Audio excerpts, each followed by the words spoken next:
이상헌 앵커가 진행하는 MBC 뉴스의 광장입니다.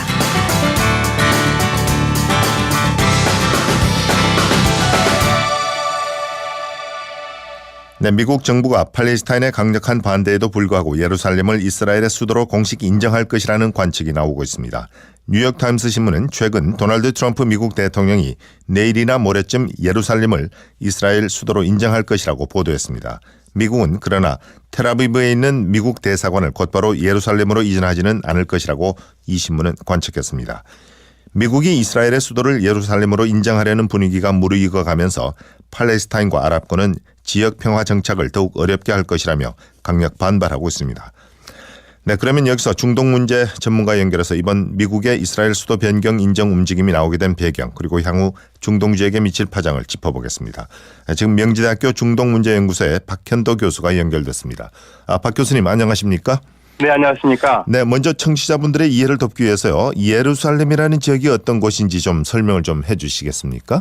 네네, 예루살렘은 그리스도교인들이 구약 성경이라고 부르는 책에서 말하다시피 유대인들의 고향이고요. 네. 솔로몬 성전이 있던 곳으로 알려져 있습니다. 그래서 지금 현재 특별히 동예루살렘 지역의 성전산이라고 있는데요. 네. 무슬림들은 이곳을 이제 하람 알 샤리프라고 부르고 있습니다만은 이곳이 이제 원래 유대인들이 오랫동안 성전을 지켜왔던 곳인데 기원 후 70년에 이제 로마 지배를 받으면서 파괴가 되고요. 그 네. 이후로부터는 638년에 무슬림들이 이쪽 지역을 계속 지배해 왔었습니다. 그러다가 1967년에 전쟁에서 이스라엘이 이쪽을 찾긴 했습니다만 국제법상으로는 무슬림들이 지배하고 있는 지역으로 인정하고 있는 곳입니다. 네, 제가 파리 특파원으로 근무하던 시절에 예루살렘 출장을 가본 적이 있었는데 말이죠. 여전히 거기에는 네네. 이제 이슬람 사람들의 성전도 있고요.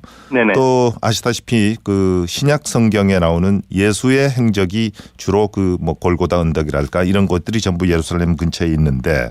네네. 자, 그렇기 때문에 신약을 믿는 사람들 그러니까 개신교, 기독교도들도 그곳이 의미가 있고 또 네네.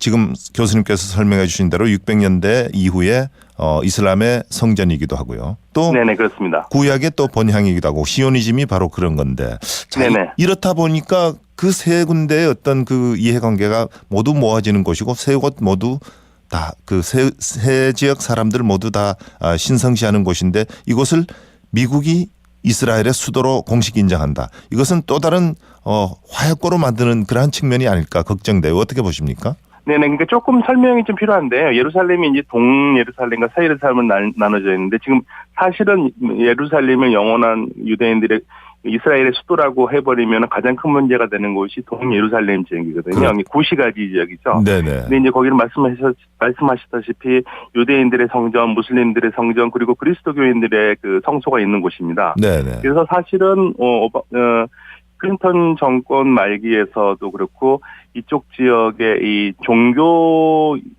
지역은 특별하게 관장을 하는 방향으로 많은 부분에서 의견을 모았었어요. 그런데 아직까지 그거는 구상 차원에서만 됐고 성공은 못한 상태였는데 여기를 수도로 완벽하게 못 받고 트럼프 대통령이 앞으로 나간다면은 무슬림들의 분노는 감히 상상을 초월하기 어려울 정도입니다. 그래서 사실은 미국이 1995년에 네.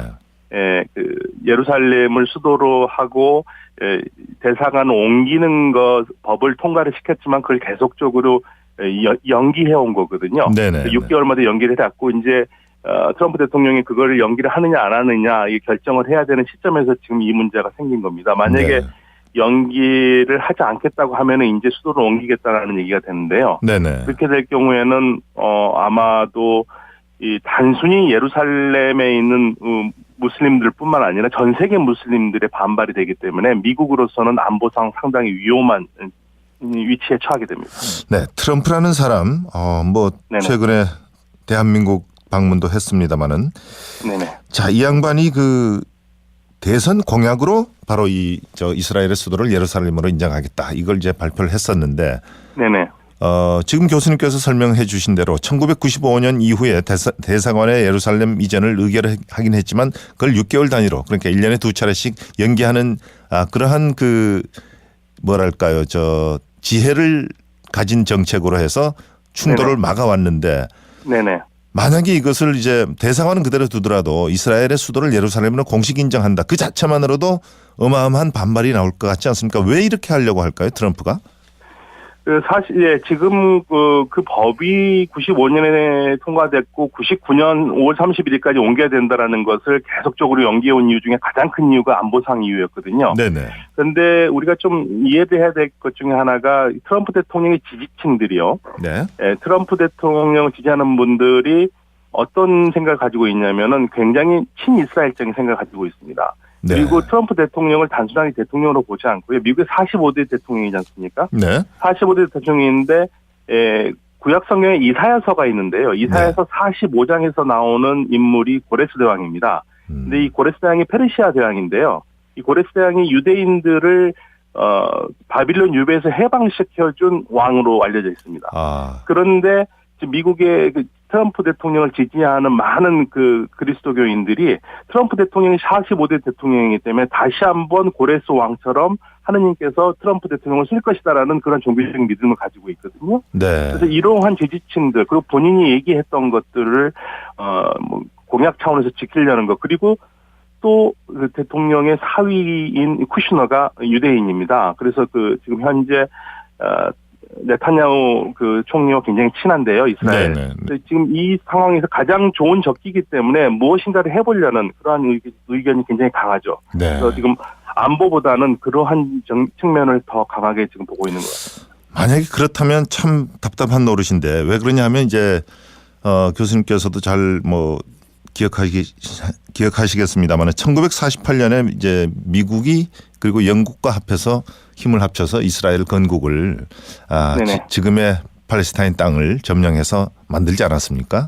네네. 그것은 이제 그만큼 그 세계 그 배경에 주요 세력으로 유대인들이 있었기 때문이라고 저는 생각을 하는데 만약에 이번에도 트럼프가 만약에 유대인 사위를 포함해서 유대인 지지층 이런 것들을 의식해서 아니라 해도 지금 곳곳에서 IS의 테러 그러면 2001년에 그 9.11 테러 이후로 말이죠.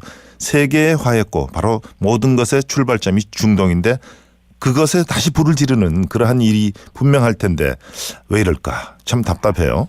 네, 미국이 아무래도 지금 트럼프 대통령의 특징 중에 외교 특징에 보면은 강한 압박과 그래서 위기를 만들어서 기회를 뽑아낸다는 그러한 작전을 쓰고 있거든요. 네.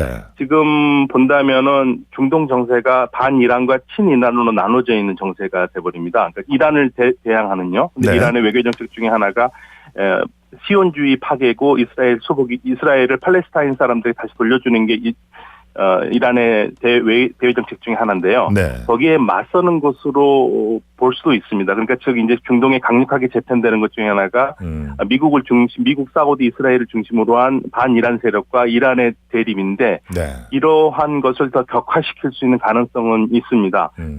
그러나 아무튼 가장 중요한 것은 이게 단순히 반이란 친이란 문제를 떠나서요. 전 세계 무슬림들이 가장 중요시 생각하는 성소 중에 하나인 무슬림들의 세 번째 성소인 예루살렘을 미국이 이런 식으로 처리를 한다면 전 세계 무슬림들의 분노를 분명히 살 거고요. 그러면 미국은 결코 테러에서 안전할 수가 없을 겁니다. 네. 앞으로 걱정인데 이제 며칠 내로 그 트럼프가 실제 행동으로 옮길지 좀 지켜봐야 되겠습니다. 지금까지 명지대 중동문제연구소의 박현도 교수였습니다. 고맙습니다. 네, 감사합니다. 이어서 간추린 뉴스를 양수진